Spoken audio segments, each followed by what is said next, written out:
मुंबई में गूंजे नारा महाश्रमण जी का जय जयकारा।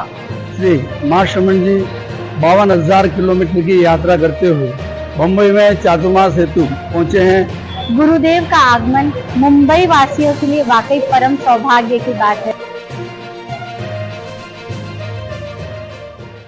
वीर तुम्हारे चरणों में श्रद्धा के कुसुम चढ़ाए, हम ऊंचे आदर्शों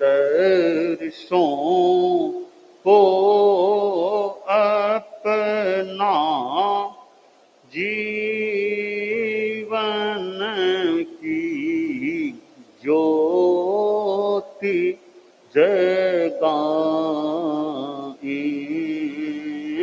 हम महावीर तुम्हारे चरणों में श्रद्धा के कुसुम चढ़ाए, हम पन्नगे च सुरेन्द्रे च कौशिके पाद संस्पृशि निर्विशेष मनस्काय श्री वीरस्वामिने नमः।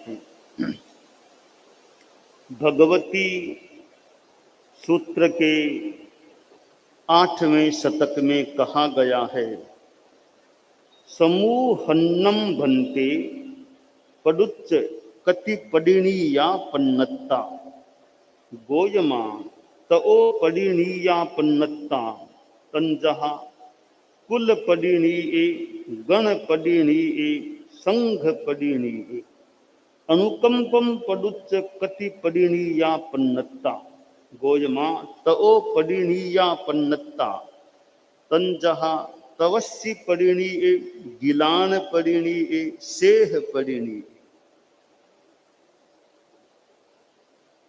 प्रत्यनीक अनेक रूपों में आदमी हो सकता है। संगठन के लिए भी कोई आदमी प्रतिकूल आचरण करने वाला बन सकता है। कुल गण संघ ये सब समूह हैं। साधु समुदाय में कुल गण के रूप में और संघ के रूप में व्यवस्था रही है। वर्तमान में हम भले एकाकार मान लें, गण कह दें, उसी को संघ कह दें, तो यह एक संगठन होता है। और संगठन के प्रति जो वफादार नहीं हो, उल्टा प्रतिकूल आचरण करे, संगठन में विघटन करने का प्रयास करे कि हम कुछ लोग मिलकर के संगठन को तोड़ने का प्रयास करेंगे, तोड़ेंगे, तो संगठन की अखंडता में बाधा डालने का प्रयास जो करता है, दुर्नीति से, बदभावना से, वह संगठन का प्रत्यनीक हो जाता है। संगठन का प्रतिकूल व्यवहार करने वाला या संगठन का दुश्मन बन जाता है। तो यह संगठन के प्रति दुर्नीति रखने से जो भाव पैदा होकर उभर आता है और आदमी फालतू संगठन की निंदा करता है, अयथार्थ संगठन की बुराई करता रहता है और संगठन को तोड़ने का सपना लेता है, तोड़ने की चेष्टा करता है, वह व्यक्ति एक प्रकार से संगठन का दुश्मन बन जाता है, प्रत्यनीक बन जाता है। और ऐसा आचरण करना उसकी आत्मा के लिए भी अहितकर हो सकता है और व्यवहार में भी उसके लिए अहितकर हो सकता है कि कई बार वो चेष्टा तो करता है कि मैं पहाड़ को तोड़ दूंगा, माथे से पहाड़ के लगाता है तो पहाड़ तो टूटे न टूटे, कहीं माथा फूट जाए तो उल्टा खुद का नुकसान हो गया। तो आदमी के संगठन को खंडित करने की चेष्टा करे, खुद खंडित हो जाए तो भगवती सूत्र में बताया गया है कि ये समूह के संदर्भ में प्रत्यनीक होते हैं, कुल प्रत्यनीक, गण प्रत्यनीक और संघ प्रत्यनीक। तो हमें अपनी दुर्नीति के आधार पर कभी भी संगठन का अहित करने का प्रयास नहीं करना चाहिए। जितना हो सके संगठन को सहयोग दें, संगठन को पुष्ट करने में योगदान दें, संगठन की एकता और अखंडता को अक्षुण्ण रखने में अपनी सहभागिता दर्ज कराएं, अपनी सेवा दें और जितनी संभव हो सके संगठन की सेवा करने का प्रयास करें।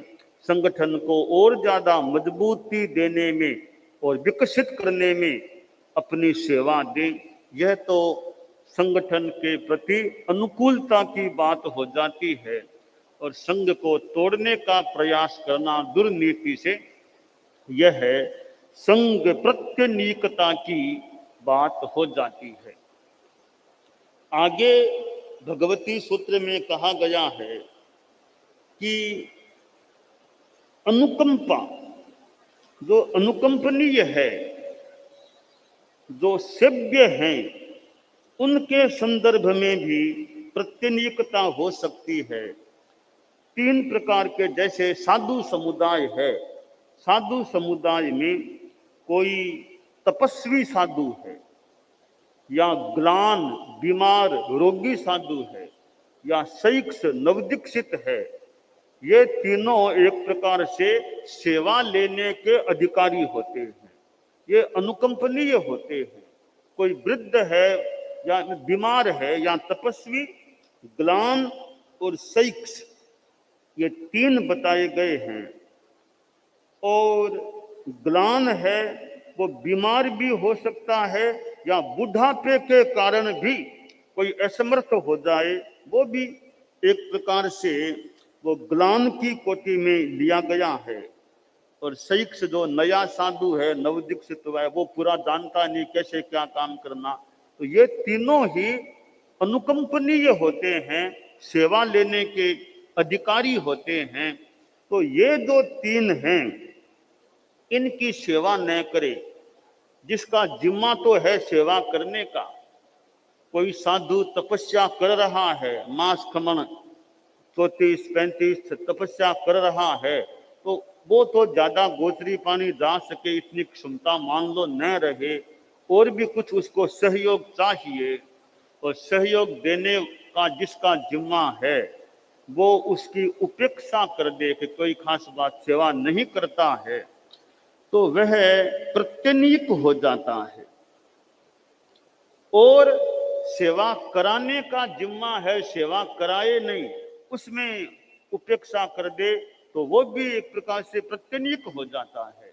तो सेवा न करना और न करवाना, इन दोनों रूपों में साधु तपस्वी प्रत्यनीक बन सकता है, ग्लान प्रत्यनीक बन सकता है, शैक्ष प्रत्यनीक बन सकता है।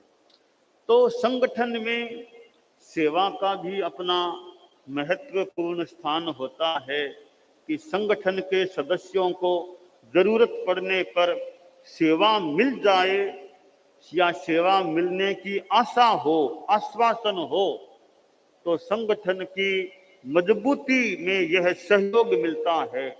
और जहां लगे कि सेवा का कोई आश्वासन नहीं है, बूढ़े हो जाएंगे फिर हमें कोई संभालने वाला नहीं है, बीमार पड़ जाएंगे तो कोई हमें पूछने वाला नहीं है, ऐसी मनोभावना हो, ऐसा माहौल हो, तो कोई सोचेगा रे इस संग में दीक्षा क्यों लें, पता नहीं हमें कौन संभालेगा, कौन बीमार पड़ जाएंगे तो कौन हमारी सेवा करेगा, बूढ़े हो जाएंगे कौन सेवा करेगा, यहाँ कोई व्यवस्था तो है नहीं, इस संग में दीक्षा नहीं लेना और कहीं देखते हैं। तो सेवा की व्यवस्था न होने से संगठन में फिर विकास वृद्धि होने में भी बाधा आ सकती है। इसलिए सेवा अच्छी होनी चाहिए, करने वाले करें, कराने वाले कराएं, दोनों ही काम है। सेवा करना भी महत्वपूर्ण है तो सेवा करने की व्यवस्था देना भी महत्वपूर्ण है। तो दोनों को अपने अपने कर्तव्यों के प्रति जागरूक रहना चाहिए। कोई तपस्या करने वाला तपस्वी साधु है, भी तपस्या में रुचि है, अच्छा है, करो, तुम्हारी अनुकूलता हो तो करो तपस्या, हम तुम्हारा सहयोग करने को तैयार हैं। वो 15 करे, 17 करे, 20 करे, मास कमन करे, और भी ज्यादा कोई कर ले तो उसको यह आश्वासन मिल जाए कि हमसे जितना संभव होगा हम तुम्हारा सहयोग कर सकेंगे, तुम आगे बढ़ो, आगे बढ़ो, हमारा पूरा सपोर्ट है, तुम्हें कोई चिंता की जरूरत नहीं, जितना हमसे हो सकेगा हम उसमें कमी नहीं रखेंगे, यह हमारी भावना है। तो वो तपस्वी को ऐसा लगे भाई कोई दिक्कत नहीं है, मेरे दौरा भी होगा, सोरा होगा, कुछ भी होगा, और तो ये संत लोग हैं, इनका सहयोग मिलने की मुझे पूरी आशा है, तो वह आसानी से तपस्या में आगे बढ़ने का मनोभाव बना सकता है। यह लगे कोई सेवा करने वाला नहीं है तो सोचेगा भाई मास खमन करूं, पालना करूंगा, मैं गोचरी मान लो जा नहीं पाऊंगा तो मुझे आहार कौन लाकर देगा, यह सेवा करने वाले कोई है नहीं, तो फिर तपस्या भी वो कैसे करेगा।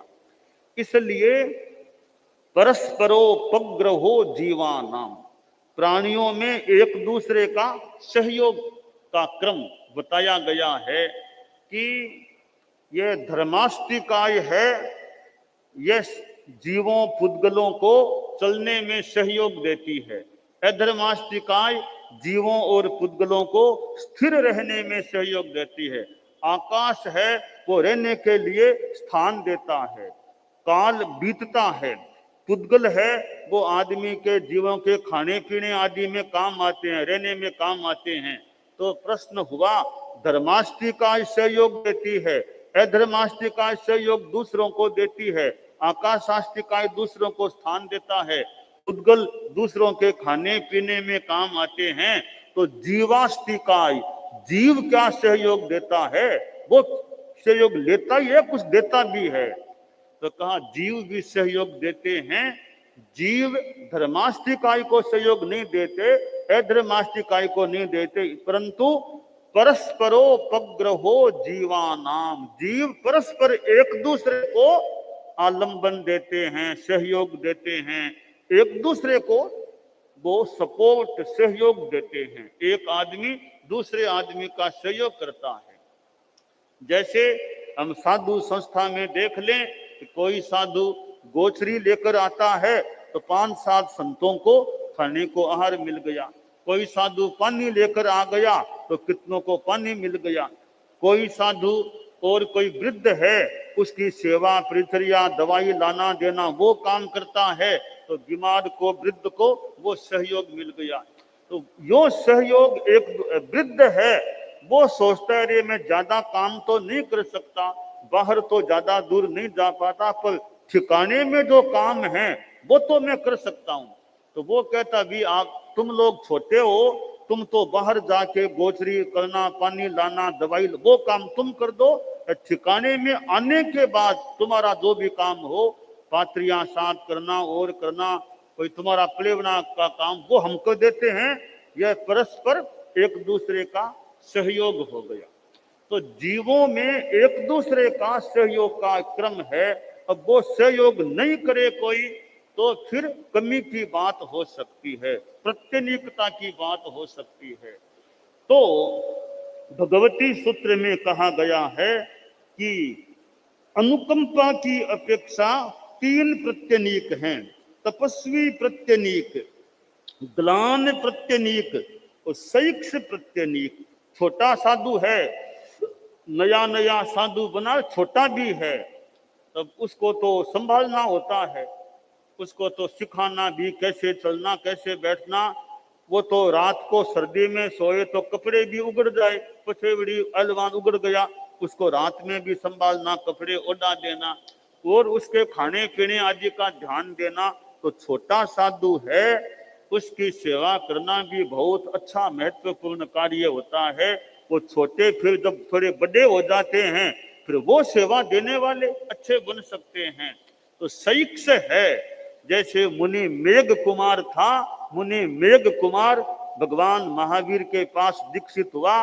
पहली रात साधु जीवन की मानो पहली रात, परंतु आसाधना तो न हो, समय समय की व्यवस्था होगी। एक रात में ऐसा उसके साथ हुआ, वो तो घर जाने को तैयार हो गया। छोटा नया साधु था, रात को आसाधना न हो, कोई संभाल व्यवस्था कोई अच्छी नहीं मिली, क्या हुआ, साधु लोग जाते आते पैरों से उसके लग जाती। कोई रास्ते में जगह मिली होगी सोने की, बार बार संतों के पैरों से मानो चिन्ह खींचता गया होगा, लगती रही होगी। तो सोचा रे मैं कहाँ आ गया, ऐसे नींद नहीं ले पाता मैं, मैं तो घर में ही ठीक था, यहाँ कहाँ आ गया मैं। सुबह जाऊंगा, भगवान महावीर को ये धर्मोपकरण जो भी सौंप सुपा के अपना मेल घर जाना है, नहीं रहना मुझे यहाँ। रात को नींद भी आराम से नहीं ले सकता आदमी, यहाँ क्या रहना है। मन में आ गया, अब चलना वापिस गृहवास में जाना है। भगवान महावीर के पास आ भी गया तो भगवान तो भगवान थे, कारे मेघ इतना कमजोर हो गया है, एक रात की तकलीफ से कमजोर हो गया। याद करो अपने पिछले हाथी के जन्म को, तुमने कितना सहन किया था। एक खरगोश की दया रखने के लिए खुद ने कितनी तकलीफ भोग ली थी। पैर को तुमने ऊंचा रखा था, कितनी देर ऊंचा रखा। बाद में जब खरगोश वहां से चला गया तब पैर नीचे रखने का प्रयास करना चाहा, ऐसे धमाक से गिरा, फिर बाद में प्राणांत भी हो गया। तुमने एक खरगोश की दया के लिए अपनी आत्मा को मानो पाप से बचाने जो भी के लिए कितना सहन किया। अब तब तो तुम पशु थे, अब तो इंसान हो, उसमें भी साधु हो। इतने एक रात की थोड़ी तकलीफ हुई, तुम घर जाने का मन बनाने वाले बन गए। अब वो पिछला जन्म याद आया, अरे मैं कितना सहन करने वाला था। बोला भगवान अब कहीं नहीं जाना, मुझे कहीं नहीं जाना, यहीं रहना है। मेरा शरीर दो आंखों को छोड़ के साधुओं के लिए समर्पित है, यानी सेवा के लिए समर्पित है, मुझे कहीं नहीं जाना है। तो यूं नया साधु हो उसको भी उचित संभाल मिलने चाहिए। तब तो भगवान महावीर थे, मान ले संभाल लिया। सदा तो भगवान महावीर जैसे न भी मिले तो नए साधु को तरीके से संभालना चाहिए, ताकि उसके मन में कहीं विचलन संभाल के अभाव में न आ जाए। तो भगवती सूत्र में कहा गया सईक्ष प्रत्यनीक, कि नया सईक्ष साधु हो उसकी संभाल न की जाए, उसकी सेवा न की जाए, सेवा न कराई जाए, न की जाए, उपेक्षा हो, प्रमाद हो, तो वह सईक्ष प्रत्यनीकता हो जाती है, वह भी नहीं होनी चाहिए। तो यहाँ भगवती सूत्र से इन प्रकरणों से हमें दो प्रेरणाएं मिल सकती है। पहली प्रेरणा, हम संघ के कभी दुर्नीति से विघटन करने वाले न बने, संघ में भेद डालने का प्रयास कभी न करें और संघ में अच्छे ढंग से रहें। जितना बन पड़े संघ की सेवा करने का प्रयास करें, न कि कोई संघ में दरार डालने का प्रयास करें। एक तो संगठन की दृष्टि से हमें सावधान रहने की, ठीक रहने की प्रेरणा इस सूत्र से, भगवती के एक सूत्र से मिल सकती है। और दूसरे सूत्र से हमें सेवा की प्रेरणा मिल सकती है। हम सेवा करने में प्रमाद न करें, कोताही न बरतें। जो कर सकते हैं और करना उचित है उसको करने से कतराएं नहीं, जी न चुराएं। भी शरीर हमारा सक्षम है, इसका उपयोग करें। सेवा हमारी ड्यूटी भी है, हमारे लिए उचित भी है।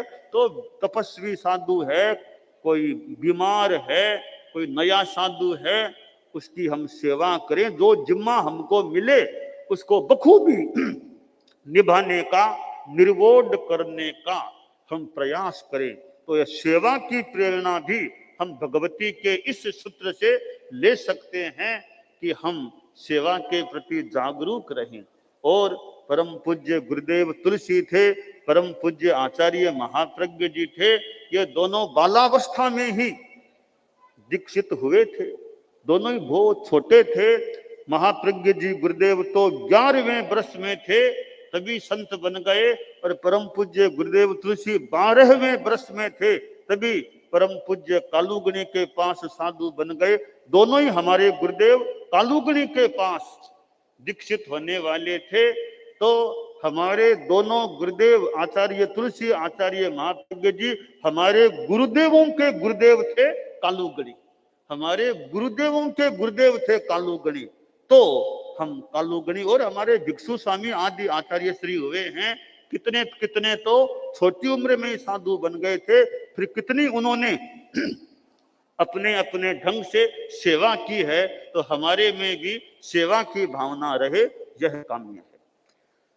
दानान सिद्धम अभय पयाणम सच्चे सुया अणवज्जं वयन्ति तवे सुया उत्तम बंभचेरम लोगुत्तमे समनेनाय पुत्ते।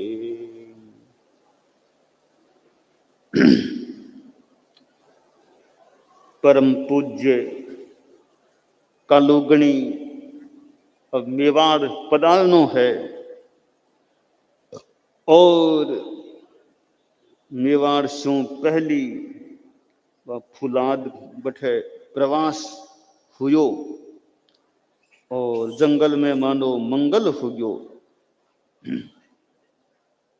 फुलाद की चौकी, चौकी फुलाद, रात की टेम शेर की गर्जना हुई है, शेर की गर्जना। बट पुलिस का भी लोग आश्रय, हाँ तो वह गोली चलाई, गोली चला दी तो एक तरह से भूल ही कि शेर दहाड़ है तो गोली नहीं चलानी चाहिए, गोली चलाने से शेर और ज्यादा आक्रमण के मूड में आ सके, तो गोली चला दी। परंतु कोई पता नहीं कहीं प्रभाव वो कहीं हुयो कि शेर जी को आक्रमण में के मूड में आ सके, वो गोली चली, शेर शांत गयो, मौन हो गयो, उल्टो अच्छा में रह गयो। तो वह कालूगणी की बा रात फुलाद की चौकी की, वह शेर की दहाड़ और वह गोली चाली, शेर मौन भी हो गयो, लोग आपका नींद ले सकिया उसी। और भी रात में कभी नींद भी कया न तो आई भी को नहीं उसी, इन्हें जानवरां की और कोई समस्या कोई आवे जावे कर करा के नींद, फिर भी छोटा संता ने तो नींद आई होगी उसी आराम से। यहाँ फुलाद की चौकी के रात को प्रवास हुयो। अब आगे बिहार करनो है कालूगणी ने, और मेवाड़ में पधारनो, और राणा जी के देश में पधारनो। शब्द हो गयो लगे कि संता तैयार हो जाओ, संत लोग तैयार भी हो गया है। अब बिहार हो रहो है उपकारी अधिकारी तेरा पंथ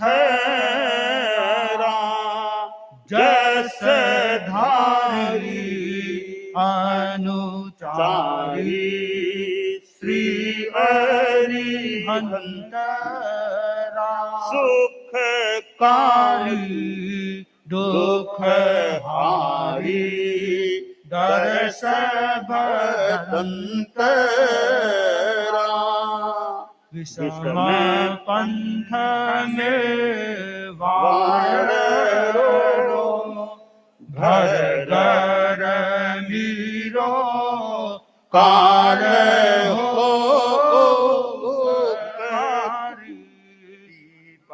झर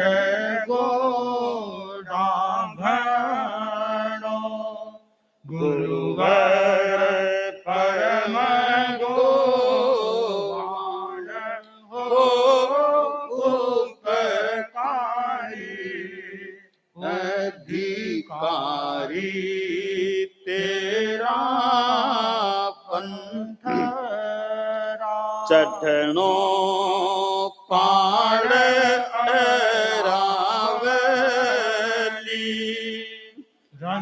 जन मन ओ चाट हो उपकारी अष्टम गुण ठानी यथा खपक श्रेणी बाट हो उपकारी अधिकारी तेरा पंथ पतली पगडंडी विषे इत उत निजर निवार हो उपकारी तन मन स्थिर भावे करी जय नारी गति सार हो उपकारी अधिकारी तेरा पंथ जस धारी अनुचारी श्री अरिहंत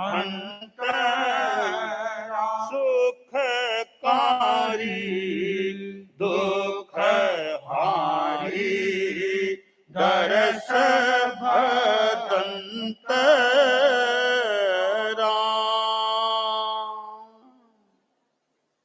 कालुगनी फुलाद की चौकी की एरिया से प्रस्थान करावे है और वो मेवाड़ को विषम रास्तो विषम पंथ है। वो गर्मी को भर गर्मी को समय वैशाख शुद्धि को समय है और इन्हें कालुगनी के स्वास्थ्य में भी कठिनाई है। गोडा सु पीप धर रहो है गोडाऊ पीप धरे परंतु गुरुदेव तो दयालु है पधारे अब अरावली पहाड़ चढ़नो परंतु लागे कालुगनी को मनोबल हो कि चढ़नो चढ़ो चढ़ो और पतली पगडंडिया और वे इन्हें उन्हें ध्यान नहीं राखे तो कठे की चोट और नहीं आ जावे तो तन मन स्थिर राखे चालनो 3-4 घंटा तक चालता चालता चालता चालता आखिर पीपड़ी आवे पीपड़ी पधारे कालुगनी प्रवर 3-4 घंटा चाल चाल के मेद पाठ की सीमा और सहनशीलता में कोई उनायत नहीं है और अगर उनायत हुए तो यहाँ लो राष्ट्र मेवाड़ को और गुड़ा में बा समस्या इस स्थिति में मेवाड़ को राष्ट्र कुण लेवे अगर सहनशीलता नहीं वे मनोबल नहीं हुए तो मुश्किल काम है भी स्थिति में गोडा में समस्या फिर पारा पे चढ़नो कालुगनी चढ़ा है ऊपर 2 दिन पीपड़ी में प्रवास करायो फिर देवगढ़ पधार गया देवगढ़ 4 दिन को प्रवास देवगढ़ में और मेवाड़ का लोग गुरुदेव ने मेवाड़ में देख कर चौकन्ना हो गुरुदेव पधार गया गुरुदेव का दर्शन करे लोग दोरा जी के खेड़े पधारिया है कुमाथल पधारिया है कमेड़ी पधारिया है और अब अंबापुरी आमेठ पधारिया है 5 दिन आमेठ के मायने आश्रय श्रद्धालु गर सैकड़ा आमेठ का लोगों ने दर्शन सेवा को मौको आगरिया पधारिया है सरदारगढ़ लावा सरदारगढ़ पधारे जेतपुरा कुछ केलवा पधारे तेरा पंथ को स्थापना सु जुड़ेरो अंधेरी ओरी वालों केलवा पधारे भिक्षु नगर फिर मोखमपुर राजनगर पधारे कांकरोली कृपा कराइए धोइंदा पधारे है नमाना पधारे है कुछ कालुगनी प्रवर और कोठारिया कृपा कराई नाथ द्वारा पधारिया 2 दिन को प्रवास नाथ द्वारा और अब गोगुंदा पधारिया जेठ मास को समय चल रहे है शुक्ल पक्ष है गर्मी मानो भर यौवन में आगी गर्मी यौवन में आईडी है अब यार हो रहा है परंतु वो रास्तों की ठंडक को है ठंडक जानी पथ लियो शेलारो गण इंद परवाल मोलेरा प्रगट काराई मचिंद कभी गर्मी है तो इसो रास्तो लेवा ठंड रहे इसो रास्तो लो तो एक क्षेत्र लिरा लिया है परवाल मोलेरा काराई मचींद पधारे कठार पधारे बरवाड़ा मंद मंद गतियों गुरुदेव पधार रही है जिया भी गति है और करता करता रावलिया पधार जाए। फिर बाटीरी घाटी बड़ी भूतालारो घाट ताजो प्रबारो गुरु तोपिन बिस्मी बाट। गुरुदेव भैया बाटी ने छोड़ो भूतालारो घाट छोड़ो आगे वो रास्तो छोड़ दियो ओ चलो यहाँ को कठिन रास्तो छोड़ दो। फिर भी गुरुदेव प्रबारा पधार गया फिर भी रास्तो तो मेवाड़ को वो है जिसो ही है आगे पधारे बट भेड़ा छेड़ा बिना पग पग चाड उतार पग पग चढ़ाव उतार आ रहा है। इन अणमा के पंथरो नीठई हुए निकार। अब रास्तों के कितो लंबो बताने के लिए खन ही है चालता रो कितनी दूर बाद वो आवे गांव के लिए। अब गुरुदेव फिर लगे पाछा मोटा गांव कृपा करावे मोटे गांव और मोटे गांव मगन मुनि की जन्मभूमि को स्थान जी काई मुनि मगन री गुरु आया मोटे गांव जी काई जन्म भूमि मुनि मगन री गुरु आया मोटे रावलिया राय रो पाई जन्म धाम पर राय रो पाई जन्म धाम पर दो दिवस वासो बसी मोटे गाम मंडाण जी काई जन्म भूमि मुनि माया मोटे गाम मांजरिया हरिया गाम मांजरिया हरिया हरिया काई सो है द्रुम सह कोयलिया खिलिया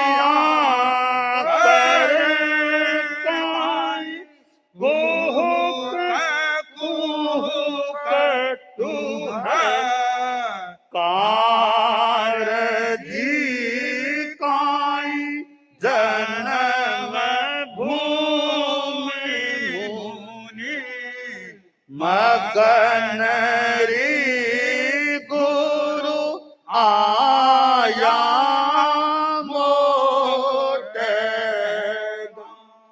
आम्र मीठा सची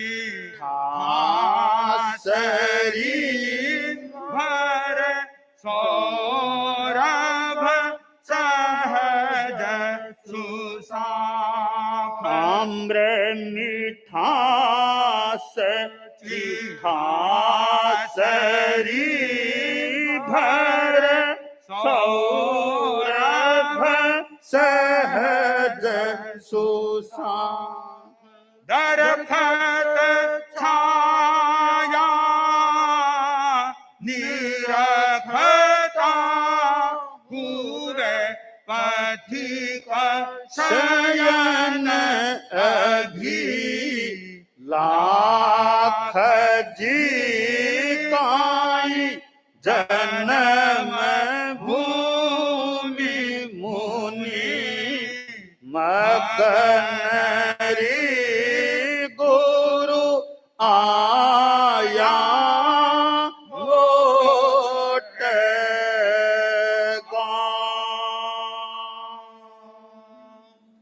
ऋषिराज महाराज तीसरा आचार्य श्री आपने संगरा बांको जन्मस्थान रावलिया जन्मस्थान ऋषिराज महाराज का जन्मस्थान रावलिया पधारे 2 दिवस को बठे बासो करे फिर मोटे गांव को पधारनो और यहाँ बठे तो आम का और का कोयला की बात कोयलियार मांदरियार हरिया भरिया पेड़ आम का पेड़ यहाँ के लिए वह अच्छी सुहावनी एरिया और यहाँ अब जेठ को महीनों है और कालो गणी प्रवर मोटे गांव पधारिया है। जेठ मास के महीने गर्मी की बात भूल गया गर्मी की बात भूलिया सो भूलिया रात में कपड़ा गर्म कपड़ा ओढ़ना पड़े।